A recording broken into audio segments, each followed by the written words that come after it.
Hello students, let's start with the new chapter that is forest and wild life. अब ये देखो, forest and wild life resource क्या है ये chapter, इसके अंदर क्या क्या चीज देखना। नाम से तो समझ में आ रहा है कि सर फॉरेस्ट के बारे में डिस्कस करना है, ठीक है, वाइल्ड लाइफ के बारे में डिस्कस करना है। अब ये चीज समझना है कि सर फॉरेस्ट क्या होता है हमारे लिए, वाइल्ड लाइफ क्या चीजें हैं। Just a second, right. अब हमको फॉरेस्ट के बारे में डिस्कस करना है, वाइल्ड लाइफ के बारे में डिस्कस करना है। सबसे पहले हम लोग एक काम करते हैं, फॉरेस्ट क्या होता है वो समझते हैं। अब सर फॉरेस्ट क्या है मान लीजिए, जब भी अपन लोग फॉरेस्ट बोलते हैं, शिट यार,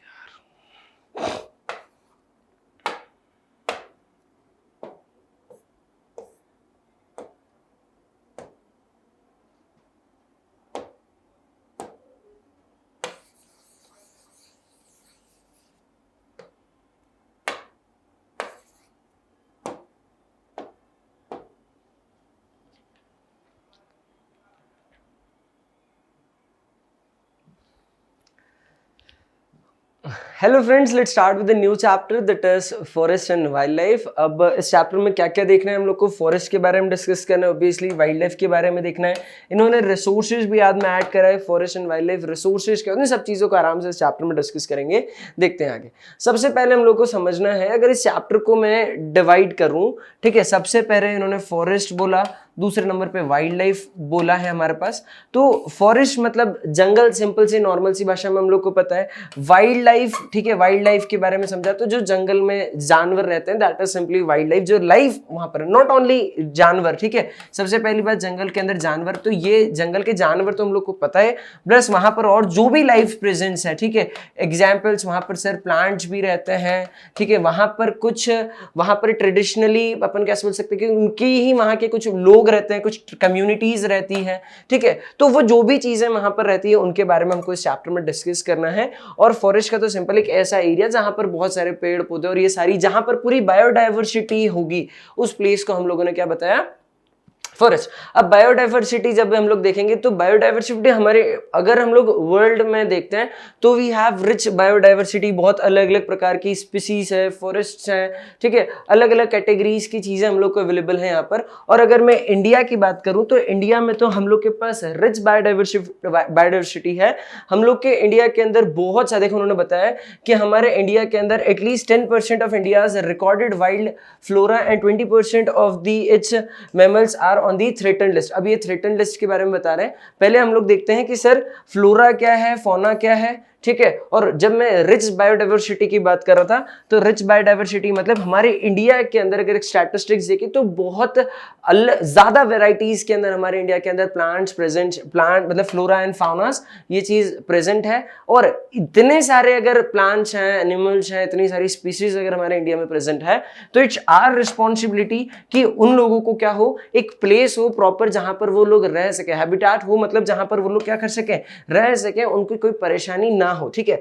अगर मैं फ्लोरास एंड फौनास की बात करूं तो जितने भी, जैसे जब भी हम लोग पेड़ पौधे की बात करने वाले फ्लोरास एंड जितने भी एनिमल्स की बात करें दैट इज फौनास। अब इनके बारे में हमको क्या क्या समझना है, उन्होंने बताया कि 10% और 20% स्टैटिस्टिक हम लोग देख रहे थे कि इतनी तो चीजें हमारे इंडिया के अंदर ये रिकॉर्डेड है कि एंडेंजर्ड स्पीसीज में।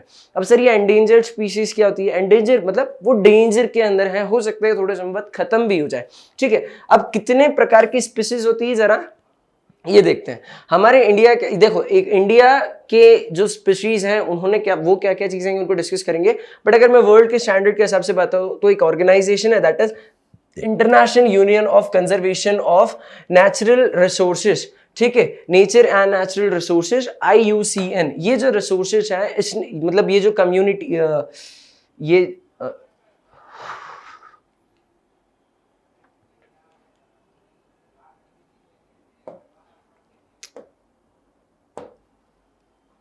क्लासिफिकेशन ऑफ स्पीशीज में देखते हैं। सबसे पहले the international union of conservation of nature and natural resources, IUCN, इसने क्या कर रखा है, बहुत अलग अलग कैटेगरीज के अंदर स्पीशीज को क्लासिफाई करा है, जिसमें से बहुत सारी इंडिया के अंदर भी है, बड़े वर्ल्ड की है। इन्होंने अपनी वेबसाइट भी बना रखी है जहां पर वो सब बताते हैं कि कैसे कैसे उनकी जो क्या क्या कंजर्वेशन के लिए वो कर रहे हैं, क्या क्या अभी रिसेंटली ऐड हुए हैं या बाहर हो चुके हैं, ठीक है, उनके बारे में अपन देखते हैं। एनिमल इन देयर एग्जिस्टेंस किसके बेसिस पे यहां पर बताया है। Let's move ahead. क्या आया हमारे पास, ये देखो। अब सबसे पहले हमारे पास आए normal species, there are an number types of species, फटाफट देख लेते हैं। ये रही सारे टाइप्स ऑफ स्पीसीज जो प्रेजेंट है, which is normal species, endangered species, vulnerable, endemic, extinct और रेयर। ठीक है, ये क्या क्या होता है इनको आराम से डिटेल में अपन डिस्कस करेंगे। देखो सबसे पहले हम लोग लेकर आते हैं नॉर्मल स्पीसीज। नॉर्मल स्पीसीज बिल्कुल दिमाग से नॉर्मली समझना, नॉर्मल मतलब जो नॉर्मल है, जो हम लोग के पास प्रेजेंट है, जिनकी अगर प्रेजेंट की बात करें तो जिनको कंसिडर हम कर सकते हैं, जिनकी पॉपुलेशन है नॉर्मल लेवल पे। ठीक है, उन लोग का लिविंग हमको कॉमनली देखने को मिलता है, जैसे गाय, जानवर, जिन्होंने क्या क्या एग्जाम्पल दिए हैं, कैटल, साल, मतलब बहुत सारी जो बेसिक्स हमको देखने को मिल जाते हैं, दे आर नॉर्मल स्पीसीज। ठीक है, नॉर्मल स्पीसीज के जब आगे बात करते हैं, दूसरे नंबर पे हमारे पास एंडेंजर स्पीसीज। एंडेंजर स्पीसीज मतलब जो डेंजर के अंदर है। ठीक है, देखो उन्होंने बताया these species which are in danger of extinction। Danger of extension मतलब एक्सटेंट होने के कगार पर है, एक्सटेंट मतलब खत्म होने के कगार पर है। जैसे एग्जांपल ब्लैक बग, क्रोकोडाइल, ठीक है, इंडियन वाइल्ड एड्स एक्सेट्रा, बहुत सारे अलग। देखो ये ब्लैक बग, ये तो बहुत सलमान खान वाला केस सबको पता है, that is black bug, crocodiles. तो दीज आर व्हाट, ये हम लोग को एंडेंजर होने की सॉरी ये एंडेंजर है जो कि एक्सटेंट होने की कगार पर है। राइट, आगे मूव करते हैं। अब आ गई मेरे पास वल्नरेबल स्पीसीज। वल्नरेबल स्पीसीज मतलब वो जिनकी जो अगर मैं पॉपुलेशन की बात करूं, जो वल्नरेबल है, देखो समझना वल्नरेबल का मतलब क्या होता है, whose population has declined to the levels from where it is likely to move into the endangered category। मतलब क्या समझाया कि इनकी जो, अगर मैं इनकी पॉपुलेशन की बात करूं तो जो पॉपुलेशन इनकी एक्चुअल में थी उससे ये लोग रिड्यूस हो चुके हैं। ठीक है, और उन्होंने ये भी बताया कि ये हो सकता है थोड़े समय बाद काय में शिफ्ट हो जाए, एंडेंजर्ड स्पीसीज में शिफ्ट हो जाए। मतलब पहली हमारे पास हमने नॉर्मल बोला था, नॉर्मल जो हम लोग को नॉर्मली देखने को मिल गई। दूसरी हम लोगों ने एंडेंजर बोला जो कि डेंजर जोन में है। तीसरे नंबर पे आ गई वल्नरेबल जो कि एंडेंजर में कन्वर्ट हो सकती है। राइट, आगे मूव, जैसे इन्होंने एग्जाम्पल्स में क्या हमारे पास आए, देखो ठीक है, एग्जाम्पल्स के अंदर हम लोग के पास है ब्लू शिप, ये ब्लू शिप देखने को मिल गई। ठीक है, गैंगेटिक डॉल्फिन, तो ये इस प्रकार की डॉल्फिन। तो ऐसे कुछ स्पीसीज हैं, और भी उन्होंने एग्जाम्पल दिया है, एशियाटिक एलिफेंट एक्सेट्रा। तो ये वो है जो कि नियर फ्यूचर कन्वर्ट हो सकती है एंडेंजर के अंदर। फिर हमारे पास आ गई रेयर स्पीसीज। नाम से समझ में आ रहा है क्या है, दिस इज रेयर। ये वो स्पीसीज, जो देखो भी क्या आएगा, ये वो species, these are the species with small population and may move into endanger all vulnerable category. मतलब ये रेयर है। अब देखो अगर जो चीज रेयर होती है उसके पीछे लोग पढ़ते हैं भाई यार ये चीज है, मुझे चाहिए मुझे चाहिए, तो ये रेयर होने के कारण, ठीक है, इसके पीछे बहुत सारे लोग रहते हैं कि यार इनको ये हमारे पास हो, तो ये चीज बाद के अंदर ये गलत तरीके से इसका ट्रेडिंग भी होता है। ठीक है, इसलिए उन्होंने बताया कि ये बाद में कहीं ना कहीं या तो एंडेंजर में चले जाएगी या फिर वल्नरेबल कैटेगरी में शिफ्ट हो सकती है। For an example Himalayan brown bear, ठीक है, एशियाटिक, देखो ये आया हमारे पास, ये हिमालयन ब्राउन बियर। ठीक है, वाइल्ड एशियाटिक बफेलो, ये देखो ये जो वाइल्ड एशियाटिक बफेलो है। ठीक है, डेजर्ट फॉक्स एक्सेट्रा। तो ये कुछ ऐसी स्पीशीज हैं जो माइट भी अगर फ्यूचर में देखा जाए तो ये हो सकता है, ऐसा बोल रहे हैं कि एंडेंजर या फिर वल्नरेबल कैटेगरी में मूव हो जाए, उनको हम लोगों ने बोला रेयर स्पीशीज। आगे मूव करते हैं, तो अब आ गई हमारी एक्सटिंक्ट जो स्पीशीज। एक्सटिंक्ट मतलब क्या हो गया, जो खत्म हो चुके, मतलब इनकी प्रेजेंस अब पूरे वर्ल्ड में कहीं देखी ही नहीं जाती है। ठीक है, उनको हम लोगों ने बोला एक्सटिंक्ट स्पीशीज। क्या हुआ, these species are which are not found after searches of the known। अगर हम लोग उस एरिया में सर्चेस हुई जहां पर वो पाए जाते थे, ठीक है, जैसे एक बहुत कॉमन हम लोग वो क्या बगीरा, मतलब वो क्या था जो ब्लैक कलर का था, तीन था ना हमारे पास, तो ब्लैक जैगुआर, ब्लैक जैगुआर, तो वो क्या हुआ, पैंथर जिसको बोला ब्लैक पैंथर। तो ये क्या होता है, पहले ऐसा बोला गया था कि एक्सटिंक्ट हो चुका है। ब्लैक पैंथर मिलता था लेकिन अब तो हमारे इंडिया में भी केरला के कुछ जंगलों में देखा गया ये।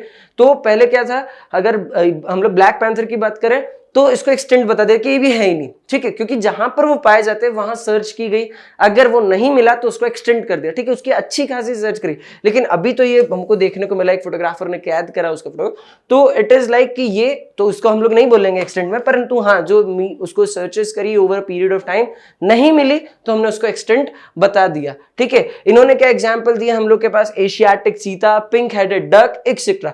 अब जब भी हम एशियाटिक चीता की बात करते हैं ना, तो ये एशियाटिक चीता बहुत, ये देखो ये वो एशियाटिक चीता, ये ना भाई बहुत, अगर इसकी स्पीड देखें तो बुक में दे रखा है कुछ 112 किलोमीटर पर आवर, अगर मैं गलत नहीं हूं तो कुछ इतनी स्पीड से दौड़ता है। सोचो कितना अगर मतलब यूजफुल एनिमल हुआ करता था, बट अब ये क्या हो चुका है, खत्म हो चुका है ही नहीं भाई साहब। हमारे पास कितनी भी सर्चेस हो गई, ठीक है। ये पिंक हेडेड डक, मतलब ये डक है जिसका पिंक हेड था, तो ये भी अब क्या हो चुके हैं, एक्सटिंक्ट होके देखने को नहीं मिलती है, रियली सॉरी। तो ये वो हमको देखने को नहीं मिलती है। फिर आगे हम कहते हैं एंडेमिक स्पीशीज। अब एंडेमिक स्पीशीज मतलब क्या हुआ, ये वो स्पीशीज है जो कि सिर्फ पर्टिकुलर कोई एक रीजन पे ही मिलती है, ठीक है। मतलब ये मतलब ऑब्वियसली बात है, ये किसी एक जगह, मतलब इनकी size in the sense number of population जो इनका है वो कम होती है, और ये किसी एक पर्टिकुलर एरिया में ही देखने को मिलेगी, हर जगह पे हमको कॉमनली देखने को नहीं मिलती है। एग्जाम्पल क्या दिया, Andaman teal and Nicobar pigeon, ठीक है। ये जनरली हमको क्या होता है, ये सिर्फ उसी एरिया के अंदर, भाई ये एरियाज हमारे इंडिया के आइलैंड एरियाज हैं, यहाँ पर ये देखो ये पीजन है जो हमको देखने को मिलता है, और ये सॉरी हाँ ये देखो ये पीजन है, और ये कुछ ये इस तरीके से एनिमल्स है जो अंडमान टील, ये तील इसको डक टाइप का रहता है, कुछ इस तरीके से दिखता है। और ये जो चीजें हैं ये अब क्या हो चुकी है, एक्सटेंट नहीं हुई है, ये चीज समझना, ये एक्सटेंट नहीं है, ये है, ठीक है। लेकिन इनको माइट भी तुम वल्नरेबल अगर बोलो तो भी गलत नहीं है। क्यों? क्योंकि इनकी बहुत कम क्वांटिटी में ये प्रेजेंट है, और ये सिर्फ किसी एक पर्टिकुलर एरिया में ही देखने को मिलते हैं। आगे मूव करते हैं, causes of depletion of flora and fauna. Sir क्या कारण अगर हमको जनरली देखने को मिलते हैं तो क्यों ये हो रहे हैं? अगर कारण डिस्कस करने के पहले मैं अगर इनके इंपॉर्टेंस के बारे में डिस्कस करूं तो समझना मेरी बात कि सर क्यों इंपॉर्टेंट है ये, ठीक है। हमारे पास नोट्स के अंदर कॉजेज आए, बट हम इंपॉर्टेंस भी समझ रहे हैं कि सर क्या सिग्निफिकेंस है फ्लोरा एंड फौना का। तो एक चीज समझो, हम जो फूड मतलब खाते हैं, ठीक है, जो भी हमने फीड करा तो ये कहाँ से हमको मिलने वाला है सर, ये एग्रीकल्चर से मिलने वाला है, ठीक है। तो इट इज लाइक कि ये भी अभी एग्रीकल्चर एक पार्ट हुआ, ठीक है। दूसरा सर सारी चीजें एग्रीकल्चर से आती क्या, मतलब जैसे अगर हम लोग मेडिसिन की बात करें, ठीक है, तो मेडिसिन कहाँ पर आती, जंगलों के अंदर, पता है ना वो संजीवनी बूटी वाला सीन। तो मेडिसिन जितनी होती है वो हम लोग को कहाँ मिलने वाली है, सिर्फ फॉरेस्ट के अंदर ही मिलती है। और हिमालय की पहाड़ियों में से बोलते हैं ना कि कुछ जड़ी बूटियां जो मिलती है, तो वो पहाड़ी जंगल के एरिया में से तुमको क्या मिलने वाली सर, मेडिसिन मिलने वाली। और हमारे इंडिया में वेराइटीज ऑफ जो फ्लोरा फाउना जिसके अंदर से हम लोग को बहुत मेडिसिन के लिए मिलती है चीजें, ठीक है। हर्ब्स जो होती है, शर्ब्स होती है, हम लोग को मिलने वाली है। प्लस इसके अलावा सर क्या है, सर जितनी भी वुड होती है, ठीक है, ये हम लोग को कहां से मिलना है, ये हमको कहां पर मिलने वाला है, फॉरेस्ट में मिलने वाला है। तो सर ये जो फॉरेस्ट है ये हम लोग के लिए बहुत इंपॉर्टेंट है। मतलब एक बात समझो, मेरी जो लाइफ है या हम लोग की जो लाइफ है वो कहीं ना कहीं फॉरेस्ट से बहुत ज्यादा इफेक्ट होती है। अब उन्होंने बताया अब जो फ्लोरा एंड फौना है ये हम लोग को कहां मिलने वाला है, सर ये फॉरेस्ट में देखने को मिलने वाले। ऐसा जनरली कि सिर्फ फॉरेस्ट में, बाहर भी हम लोग कॉमन देखने को मिलते हैं, बट मेजरली यहाँ देखने को मिलते हैं, हमको फॉरेस्ट में देखने को मिलते हैं। अब सर क्या कारण है कि फॉरेस्ट के अंदर ये चीज नहीं मिल रही है, डिप्लीट हो रही है? तो देखो उन्होंने क्या बताया, सबसे पहले तो ह्यूमन का जब हम लोग उसको एक्सेसिवली यूज, भाई मेरे को जब बोला गया है कि भाई मैं मान लो 100 यूनिट्स का कंजम्पशन कर सकता हूं, तो ये 100 यूनिट्स के कंजम्पशन जब ज्यादा मैं कंज्यूम करूंगा, भाई 10,000 over limited, over excessive use करने लगूंगा तो क्या होगा, ये मेरे लिए नुकसान ही देगा। तो ये इन्होंने क्या बताया, ये एक प्रॉब्लम है जो कि, और कहीं ना कहीं मैं क्या करूंगा, जब वाइल्ड लाइफ फॉरेस्ट को मैं इसका वहां से यूज करूंगा तो क्या होगा, उसको मैं नेगेटिवली अफेक्ट करूंगा और वो डिप्लीट होना स्टार्ट हो जाएगा। जब ये डिप्लीट होना लग जाएगा तो हम क्या बोलेंगे, हम लोग फ्यूचर जनरेशन, मतलब सस्टेनेबल डेवलपमेंट वाला हम लोग कॉमन कंसेप्ट देखते हैं, तो सस्टेनेबल डेवलपमेंट हुआ क्या, नहीं हुआ सर। हम लोग आज ही उसका इतना एक्सेसिव यूज कर रहे हैं कि फ्यूचर जनरेशन को हम क्या देंगे, नथिंग। आगे मूव करते हैं, तो कौन कौन से फैक्टर्स हम लोग को बताए, there are various of factors which are responsible for depletion of this. क्या क्या फैक्टर्स हैं हम लोग के पास, आई एम रियली सॉरी कुछ हो गया है, nice. What are the factors, ये देखो कुछ कुछ फैक्टर्स हम लोग के पास आए। क्या फैक्टर्स हैं जरा देखो, लार्ज स्केल डेवलपमेंट प्रोजेक्ट्स। अब लार्ज स्केल डेवलपमेंट प्रोजेक्ट्स क्या होता है सर, अभी मैं तुमको अच्छे से डिटेल में फोटोग्राफ से समझाऊंगा। Shifting, cultivation, mining, grazing, would collection, ठीक है, फॉर फ्यूल, याद रखना fuel, would collection and over population. इसके अलावा भी होते हैं, ठीक है, जिसके अंदर से एक एग्रीकल्चर, जैसे मैं ऊपर दिख रहा था, तो एग्रीकल्चर भी इसके अंदर मेंशन करना।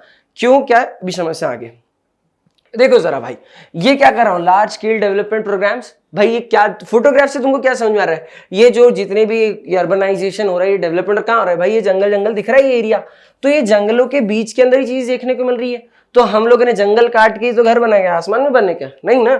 तो ये चीज एक प्रॉब्लम हमको देखने को मिली। दूसरी सर, माइनिंग घर के पीछे होती है क्या? नहीं ना, ऑब्वियसली बात है। तो ये माइनिंग क्या हुआ? जंगलों। माइनिंग यानी क्या सर? जमीन के अंदर, अर्थ के अंदर से मिनरल्स को एक्सट्रैक्ट करने की प्रोसेस को हम लोग माइनिंग बोलते हैं। तो भाई ये एक्सेसिव हो रही है, जितनी रिक्वायरमेंट हो रही ना उससे ज्यादा कर रहे हैं, तो ये माइनिंग प्रॉब्लम देके आ रही है। ग्रेजिंग तो ठीक है, कैटल ग्रेजिंग हम लोगों ने देखा, एग्रीकल्चर भी सीन देखेंगे आगे, उसमें भी समझ में आएगा, बट ग्रेजिंग तक ठीक है, लेकिन ओवर ग्रेजिंग ये मेरे लिए परेशानी क्रिएट करके आ गई। ठीक है। दूसरा ये भाई ये शिफ्टिंग कल्टीवेशन वाला सीन। शिफ्टिंग कल्टीवेशन यानी मतलब क्या? इसको स्लैश एंड बर्न भी बोलते हैं। स्लैश एंड बर्न क्यों बोला जरा समझना, कि जो लोग खेती के लिए इसको यूज करते कॉमनली, यहां पर मैंने खेती करी जब उसको नेचुरल रिसोर्सेज से करते। ठीक है। दो प्रकार की फार्मिंग होती है, आगे आराम से डिस्कस करेंगे। तो ये एक ऐसी सब्सिस्टेंस फार्मिंग की मेथड में आती है कि भाई उन्होंने वहां पर करा, उसको वहां पर उगा लिया, जैसे ही 3-4 महीने में उसका वहां पर निकल गया, हमारा आउटपुट हो गया, हम लोगों ने उसको जो भी है कल्टीवेट कर लिया, और उसके बाद इस चीज को जला देंगे, काट के जला दिया जाए, स्लैश एंड बर्न। क्यों? क्योंकि अब ये यहां से अब किसी जगह दूसरी जगह पे शिफ्ट हो जाएंगे, और वहां अगले जब टाइम पे कल्टीवेशन करना है, अगले टाइम पे वहां करें वाले। क्यों सर ऐसा? क्योंकि ये लोग बिल्कुल नेचुरल मेथड का यूज करते हैं, जो भी सॉइल की नेचुरल फर्टिलिटी है उसको यूज करके ये लोग क्या करने वाले हैं? फार्मिंग करने वाले हैं। अब सर एक बार यहां पर मैंने यूज कर लिया तो ऑब्वियस सी बात है सॉइल की फर्टिलिटी हो जाएगी खराब, तो अगली बार क्या करते थे? इसको जला के ऐसे छोड़ देते कि लॉन्ग टाइम के अंदर ये वापस इसको अंदर ये अपनी इसकी फर्टिलिटी रीगेन कर ले। तो बट उस टाइम पे तो तुमने खराब कर दिया इस प्लेस को, तो ये चीज आएगी शिफ्टिंग कल्टीवेशन के कारण परेशानी। और ये फ्यूल व्यूल अब क्या करते हैं भाई, जो ये दिखा रहा था ना मैं फ्यूल वाला example, just second, grazing and fuel wood collection, क्या सीन था ये कि जंगलों में क्या होता है, जो भी रूरल एरियाज मतलब रूरल एरियाज के आसपास ही जंगल देखने को मिलते हैं हम लोग को, फॉरेस्ट। तो क्या हुआ, अब जहां पर प्रॉपर फ्यूल की फैसिलिटी नहीं होती है, ठीक है, अब तो प्रधानमंत्री की बहुत सारी उज्ज्वला योजना और इतनी सारी योजनाएं आ गई है जिसके कारण वहां पर देखने को मिलता है, लेकिन अभी क्या सीन आया कि सर जो जहां पर प्रॉपर ये नहीं मिलता है वहां पर, तो वहां क्या होता है सर? कॉमनली चीज है, वो लोग जंगल से लकड़ियां लाते हैं, अपने फ्यूल वुड के तौर पे यूज करते हैं और अपना खाना वाना पकाते हैं। प्रॉब्लम की बात यह है कि जब उनसे अपन डिस्कस करते कि भैया आप ये लकड़ियां कहाँ से लाए, तो वो बोलते हैं कि हम जो लकड़ियां है ना, वो जो पेड़ से जो जमीन पे नीचे गिरी हुई थी ना, वो लेकर आए। प्रॉब्लम ये नहीं है, वो क्या करते हैं एक्सेसिवली उसको निकालते हैं, पेड़ में से नीचे गिरी हुई वो तो लेकर ही आते हैं, पेड़ काटते हैं, ठीक है, क्योंकि फ्यूल वुड के लिए उनको यूज ही करना है, तो वहां से वो काटा। तो ये एक परेशानी मेरे को देके गई। और सबसे बड़ी आधी परेशानी की एक ये जड़ है, which is over population. Over population के कारण ही सारी दिक्कतें आ रही हैं। ओवर पॉपुलेशन में ज्यादा लोग आए, ज्यादा खाने के लिए चाहिए, है ना, ज्यादा फूड चाहिए, ज्यादा फूड चाहिए तो तुम एग्रीकल्चर करोगे, ज्यादा रहने की जगह, ये रहने की जगह चाहिए उनको, ठीक है, तो हाउसिंग चाहिए। अब ये हाउसिंग चाहिए, रहने की जगह चाहिए, कहां से लाओगे? अर्थ के पास तो उतनी सिलेक्टिव लैंड है ना। हम लोग पढ़ते हैं कि भाई साहब हमारे पास लिमिटेड एरिया है, सब अनलिमिटेड नहीं है, बाकी तो पानी वानी में। तो क्या करा, जंगल का एक नॉर्मल तरीका देखा, जंगल काटा, वहां पर बनाओ घर, वहां पर बनाओ सारी चीजें। तो जंगल काटा, वहां पर तुमने घर बनाया।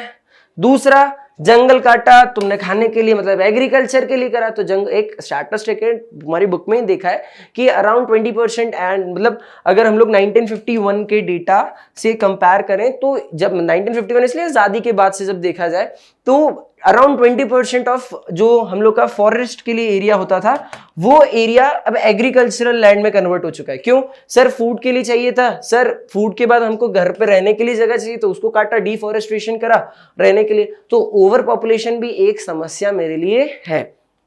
आगे बढ़ते हैं सर, अगले आया causes of depletion of flora and fauna, और इसके और भी फैक्टर्स इसमें बताए कि factor responsible for declining in India biodiversity. क्या चीजें आई हमारे पास, जस्ट अ सेकेंड। ये देखो भाई साहब, ये है बहुत बड़ी समस्या सर, हैबिटेट डिस्ट्रक्शन, दूसरे नंबर पे है हंटिंग, तीसरे नंबर पे poaching, over exploitation, environmental pollution और फॉरेस्ट फायर्स। समझो मेरी बात, ये क्या आता है?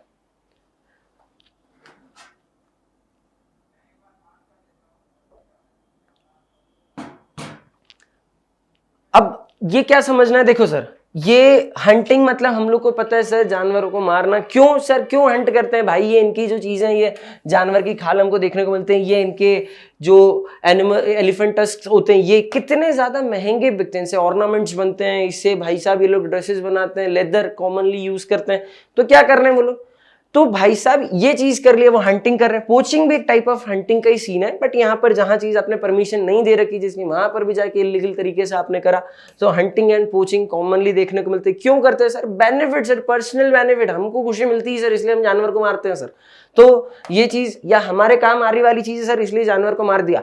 तो एक तो ये उनकी जान ली तुमने, उसके बाद डिप्लीट करा फ्लोरा एंड फौना, तो दैट इज रॉन्ग। उसके बाद समझना कि भाई ये इतना ज्यादा ओवर एक्सप्लॉइटेशन होता है, इतना ज्यादा इंडस्ट्रियलाइजेशन, इतनी ज्यादा ग्लोबल वार्मिंग हो गई कि इसके कारण कभी क्या होता है, जंगलों में आग लग जाती है कॉमनली, ठीक है। और जंगल क्या होता है भाई, आसपास सब पेड़ पेड़ पेड़ पेड़ कनेक्टेड है, आग लगती पूरे जंगल फैल गया। अब जंगल फैला, डिप्लीट कर दिया तुम्हारे एरिया, कर दी परेशानी। उसके बाद क्या बताया, हैबिटेट डिस्ट्रक्शन। अब भाई वो लोग वहां जहां रहते हैं ये उड़ गया, जहां पर तुमने काट दिया प्लेसेस, वहां पर आप खत्म कर दी, तो वो जहां पर वहां पर जो स्पीशीज पाई जाती होगी वो कहाँ रहेगी? जनरली कॉमनली देखने को जंग शेर, लोग तुमको शेर, चीत, जो शेर होते हैं, टाइगर्स होते हैं, वो क्या होते हैं, रोड पे देखने को मिल जाते हैं कॉमनली, जंगल गांव में घुस जाते हैं, वहां पर उन लोगों को मार देते हैं वहां पर उनको। तो क्यों आती भाई ये परेशानी? क्योंकि हम लोगों ने क्या करा है, उनकी जो रहने वाली जगह है। अब कोई मेरे घर में आके मेरे को मेरे घर से बाहर निकाल देगा, मेरा घर तोड़ देगा, तो मैं कहाँ रहूंगा? प्रॉब्लम है ना, फिर मैं दूसरे के घर में परेशानी करने जाऊंगा। तो सेम ये जानवर करते हैं। ये जानवर को हमसे कोई परेशानी, भाई हमने उनकी जगह खराब करी ना, तो उन लोगों की जगह खत्म, तो वो लोग क्या करते हैं, फिर दूसरी जगह ढूंढते हैं। तो इसी कारण क्या हुआ, ये चीज बताई कि सर हैबिटेट डिस्ट्रक्शन, घर ही उड़ जड़ गया उनका, कहां जाएंगे आगे? एनवायरमेंटल पोल्यूशन, जंगल की तो 12 बजी प्लस एनवायरमेंटल पोल्यूशन हुआ, दिख रहा है एयर पोल्यूशन, क्लियरली देखो इमेज में दिख रहा है एयर पोल्यूशन। तो ये सीन मेरे को बताया कि ये मैंने ओवर एक्सप्लॉइटेशन तो बता ही दिया था तुम लोग को, इसके कारण क्या हो रहा है, जो फ्लोरा एंड फौना है वो और डिप्लीट होते जा रहे हैं, ठीक है। आगे समझते हैं क्या बताया हम लोग को, conservation of forest and wild life in India. अब भाई कंजर्वेशन ऑफ फॉरेस्ट क्या होता है, वाइल्ड लाइफ को क्यों कंजर्व करना है, मैंने तुमको इसके रीजंस बता दिए हैं, राइट, कि क्यों जरूरी है इसको कंजर्व करना, ठीक है। क्योंकि हमारी लाइफ कहीं ना कहीं घूम फिर के इनके ऊपर ही, फॉरेस्ट के आसपास ही, फ्लोरा फौना के आसपास ही हम लोग रहे हैं, ठीक है। हमारी डिपेंडेंसी है हम लोग की उनके ऊपर। प्रॉब्लम यह है कि हम लोग ज्यादा से ज्यादा क्या कर रहे हैं, डिफॉरेस्टेशन कर रहे हैं अपनी बेनिफिट्स के लिए। हम लोगों ने बड़ी इतनी सारी एक्टिविटीज करते हैं, क्या करो सर, इसकी जगह भाई रिफॉरेस्टेशन करो। मेरे ख्याल से तो क्या करना चाहिए, गवर्नमेंट को बहुत सारी पॉलिसीज, गवर्नमेंट ने पॉलिसीज लगा रखी है, ऐसा नहीं कि भाई साहब गवर्नमेंट ने कंजर्वेशन की पॉलिसीज नहीं लगाई है। गवर्नमेंट की पॉलिसी लगाने के बाद भी उनको स्ट्रिक्टली इंप्लीमेंट करना चाहिए और उसको स्ट्रिक्टली चेक करना चाहिए, फॉलो करना चाहिए। जो नहीं करना उसके ऊपर पेनल्टी लगाओ, ठीक है, हाई पेनल्टी लगाओ, ताकि ये चीजें रहे। क्यों? क्योंकि भाई ये आज की जनरेशन हम लोग को, मतलब प्रेजेंट जनरेशन हमको तो देखने को मिल रही चीजें। हम लोग तो समझो कि we used to live in urban areas, but imagine the people who lives in rural areas, उनकी क्या हालत होगी। हम लोग तो कॉमनली जाके सामान ले आते हैं, हम लोग तो इजीली मिल जाता है, वी हैव मनी, तो हम लोग आसपास से जाके खरीद लेते हैं। लेकिन the people who used to live in the rural areas, क्या परेशानी होती होगी उनके पास। भाई हम लोग के पास पक्के मकान है रहने को, ठीक है। अब जब हम लोग के पास पक्के मकान, डू दे हैव पक्के मकान टू लिव? ऑब्वियसली नहीं ना। क्या परेशानी आती सर, वो कच्चे मकान में रहते हैं सर, कच्चे मकान मड से बने हुए, ठीक है। अब जो इन चीज से बने मकान है, तो हम लोगों ने जब फॉरेस्ट होता, एक चीज समझना, जो फॉरेस्ट होता है, फॉरेस्ट ने क्या करा सर, वहां पर जंगल में जो फ्लड होता है, अगर बाढ़ आती है तो उसको क्या करता है, रोकता है, पानी उसको होल्ड करके रख लेता है। लेकिन तुमने डिफॉरेस्टेशन करके जंगल उड़ा दिए। जंगल उड़ने के बाद क्या हुआ, अब भाई साहब अगर बाढ़ आई, पानी ओवरफ्लो हुआ, तो उसकी होल्डिंग कैपेसिटी गई। होल्डिंग कैपेसिटी तो सीधे पानी कहां पर आएगा, जो आसपास के जो गांव है उन एरियाज में जाएगा। और गांव, भाई हम तो पक्के मकान में रहते हैं, लेकिन गांव के लोग उन काय में रहते हैं सर, वो लोग कच्चे मकानों में रहते हैं, they do not have proper facilities की सर वो अच्छे से रह सके। तो क्या हुआ, गया उनकी पूरी, मतलब जो भी अपन देखते हैं ना, जनरल बाढ़ आती है तो कितने घर, कितनी चीजें सब बह जाती है, तो उनका तो पूरा नुकसान हुआ। तो मतलब सर अगर मैं फॉरेस्ट खत्म कर रहा हूं, तो उसे कहीं ना कहीं हमारी ह्यूमन लाइफ भी क्या हो रही है, अफेक्ट हो रही है। आगे समझो कि देखो क्यों बताया कि conservation preserves the ecological diversity and our support system like water, air and soil. इनको भी कंजर्व करना, ये चीज कंजर्व करना जरूरी है। और चीज समझना कि जो जब भी हम लोग इसको ओवर एक्सप्लॉइटेशन जहां करा ना, वहां परेशानी का कारण बनने वाला है। ये तो सिर्फ एक एग्जाम्पल है कि सर वहां पर जो लोग रह रहे हैं उनको क्या, लेकिन अब वहां पर आप समझना कि क्यों प्रॉब्लम क्या आ रही है। जब there are two section in the society, if we अगर ऊपर से ब्रॉडली कैटेगरी में देखें तो one is rich and second is poor. ठीक है, ईदर वन इज रिच और द पुअर। प्रॉब्लम क्या है कि रिच हैव मनी, ठीक है, तो रिच क्या करता है, ओवर एक्सप्लॉइट करता है, because he don't know the value of money ना। व्हाट ही डू, मेरे पास पैसा है, पैसा लगाया और चीजों को अपने पास रख लिया, राइट। ओवर एक्सप्लॉइट भी करेगा तो कौन मना करने वाला है। If he waste the water, कोई इसको बोलने वाला है क्या, नहीं। उस if he is a coloniser, he is industrialist, he want to develop a colony, he want to develop industry, what will do, वो करेगा जंगल भाई, he'll give the money to the government और बोलेंगे कि भाई काटो इसको, जंगल उड़ाओ, जंगल उड़ाने के बाद हम हमारा इंडस्ट्री हब डालेंगे, we will develop, we will contribute in the GDP. इसके कारण क्या हुआ भाई, तुम लोगों ने पॉजिटिव साइड देखा लेकिन हम लोग नेगेटिव साइड तो देख ही नहीं रहे, राइट। बहुत सारे कुछ जैसे प्रोग्राम्स बन गए नर्मदा रिवर के आसपास, रिवर वैलीज प्रोजेक्ट जो हम लोग कॉमनली देखने को मिलते, क्या हो रहा है अब रिवर वैलीज के आसपास, नर्मदा रिवर वैली मध्य प्रदेश का बहुत कॉमन प्रोजेक्ट है, राइट। उसके कारण क्या हो, उसके आसपास की जो एरिया है वहां तुम डिस्ट्रक्शन कर रहे हो। डिस्ट्रक्शन करना तुम्हारे लिए परेशानी का कारण है, क्योंकि सर तुम लोगों ने बोला हम लोग वहां पर इंडस्ट्री बनाएंगे, वहां अर्बनाइजेशन करेंगे, ये करेंगे वो करेंगे, लेकिन उसके कारण हो क्या रहा है, नेगेटिव जो बायोडाइवर्सिटी, जो हमारी बायोडाइवर्सिटी है वो अफेक्ट हो रही है, इकोलॉजिकल बैलेंस अफेक्ट हो रहा है। अब इकोलॉजिकल बैलेंस अफेक्ट होगा तो वो कहीं ना कहीं इन्वायरमेंट भी हम लोग को परेशान करेगा ही ना। तो हम लोग को कभी बाढ़ आने को देखने को, कहीं सूखा पड़ जाता है, तो ये परेशानियां हमको कॉमनली देखने को मिलती है। आगे मूव करते हैं sir, the Indian wild life act, ये कब इंप्लीमेंट हुआ था भाई, ये 1972 में इंप्लीमेंट हुआ था, जिसमें बहुत सारे क्या करे थे, प्रोविजंस रखे थे कि हम क्या करेंगे, हैबिटेट्स को प्रोटेक्ट करेंगे। इस हैबिटेट को प्रोटेक्शन करने के लिए उन्होंने बहुत सारे प्रोग्राम्स भी बनाए, ठीक है, कि जो अलग अलग कैटेगरीज में, पता है इंडिया जो हम लोग के पास स्पीसीज आई कि एंडेंजर है, वल्नरेबल है, एक्सटिंक्ट है, ये वो, तो उन सभी उसको क्या करा उन्होंने, बोला जो भी एंडेंजर्स या वल्नरेबल स्पीशीज में आ रहे हैं उनके हंटिंग को बैन करा सबसे पहले। हंटिंग को बैन करने के बाद लीगल प्रोटेक्शन दिया उनके हैबिटेट्स को, और बोला कि जो भी ट्रेड कर रहे, restricting trade for the wild life की जो ट्रेड हो रही है उसको रिस्ट्रिक्ट करा। ये चीज इंप्लीमेंट हुई, लेकिन आज भी पोचिंग हम लोगों ने पढ़ा, ये पोचिंग आज भी देखने को मिलती है। लीगल हटा दिया लेकिन इलीगली भी उन चीज को किया जाता है। आगे समझते हैं conservation of forest and wild life in India part 2। This will discuss in the part 2 video, right.